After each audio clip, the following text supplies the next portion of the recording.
రామరాజు తన పెద్ద కొడుకు చందు విషయంలో చాలా హ్యాపీగా ఉంటాడు. అసలు పెళ్ళే జరగదు అనుకున్న తన కొడుక్కి పెళ్లి జరిగిందని చాలా హ్యాపీగా ఫీల్ అవుతూ ఉంటే, ఇంతలో బుజ్జమ్మ వచ్చి శోభనం గురించి మాట్లాడుతుంది. అలాగే నర్మదా సాగర్‌లో శోభనం గురించి కూడా మాట్లాడుతుంది. పెద్దోడు పెళ్ళయ్యేంత వరకు వాళ్ళు దూరంగా ఉండాలనుకున్నారండి అని చెప్పడంతో, ఒకే ముహూర్తానికి ఇద్దరికైతే శోభనం జరిపించాలని చూస్తూ ఉంటారు. అయితే అప్పటి వరకు శ్రీవల్లి బాగా ఉండి, మంచిగా అందరితో కలిసిపోయి, బాగా రెడీ అవుతూ ఒక్కసారిగా కోపంగా అక్కడి నుంచి లేసొచ్చేసి రెడీ అవుతున్న దగ్గర నుంచి మావయ్య, అత్తయ్యతో మాట్లాడాలని ఇంకా రామరాజు దగ్గరికి, వేదవతి దగ్గరికి వెళ్తారు.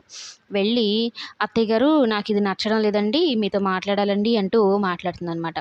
ఎంత సున్నితంగా, అమాయకంగా మాట్లాడి తన పనులన్నీ ఒక్కోటొక్కటిగా నరుక్కుంటూ వస్తుందనమాట. ఒకే ఇంట్లో ఒకేసారి ఇద్దరికి శోభనం జరిపించకూడదండి. అది అశుభం అండి అని చెప్పి నర్మదాకి పెద్ద షాక్ ఇస్తుందనమాట. నర్మదా వాళ్ళ జంట ఏంటి, ఇన్ని రోజులు చందుకు పెళ్లి కాలేదు కాబట్టి తన సంతోషం కూడా కావాలి కాబట్టి వాళ్ళ కోసం వీళ్ళు త్యాగం చేశారు. కానీ ఇప్పుడు ఈ శ్రీవల్లి వచ్చి జరిపిస్తే ఎవరికైనా ఒకరికే జరిపించండి అంటూ పెద్ద షాక్ ఇస్తుందనమాట. శ్రీవల్లి మాటలకు చందు కూడా షాక్ అవుతాడు. ఇదేంటి ఇలా మాట్లాడుతుంది, తనకిష్టం లేదు అనుకున్నప్పుడు ముందే చెప్పొచ్చు కదా! అంతా రెడీ అయిన తర్వాత ఇలా చేసిందేంటి? ఎందుకు ఇలా చేస్తుంది అన్నట్టుగా. ఒక్కోటొక్కోటిగా శ్రీవల్లి తన క్యారెక్టర్‌లో ఉన్న షేడ్స్ అన్నీ బయట పెడుతూ వస్తుంది. ఇంట్లో వాళ్ళందరికి షాకుల మీద షాకులు ఇస్తూ ఉంది.